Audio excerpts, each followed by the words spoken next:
So here with us now to continue the conversation, pilot and CEO of Aero Consulting Experts, Captain Ross Amer. Captain, thank you so much for being with us. First, let's talk about this flight path. We know the plane was heading for Long Island, for the Hamptons, but then the plane turned around and appeared to go straight for D.C.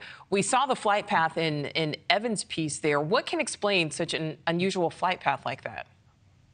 Well, the first inclination of air traffic control and NORAD after the experience we had in 9/11 is, why is this jet heading out for DC? And that's usually a no-no.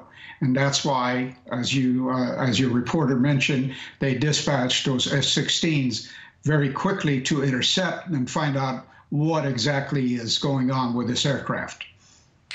So, Captain, there's a lot of speculation. There are a lot of conspiracy theories, already going crazy with this. But, for people in the area, they heard that loud noise. We could hear it on the video taken from when that sonic boom happened. Explain what causes a sonic boom and why one was created when this incident occurred.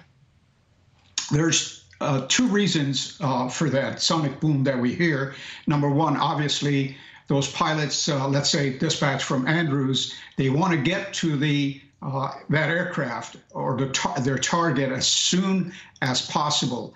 And only then they're authorized to go beyond supersonic speeds. And anytime an aircraft exceeds supersonic speeds, which is, by the way, prohibited over mainland U.S., it causes the separation of the layers. I don't want to get too technical, causes this huge boom, which we call supersonic boom. And the other one is probably to get the attention of the pilot that is non-responsive. So, Captain, there are a lot of people who are saying, well, why couldn't they just guide the plane in? But in a situation where you have an unresponsive pilot, if there is no co-pilot, is there really anything that can be done? No, and you just said the word that gives me the shudder, no co-pilot.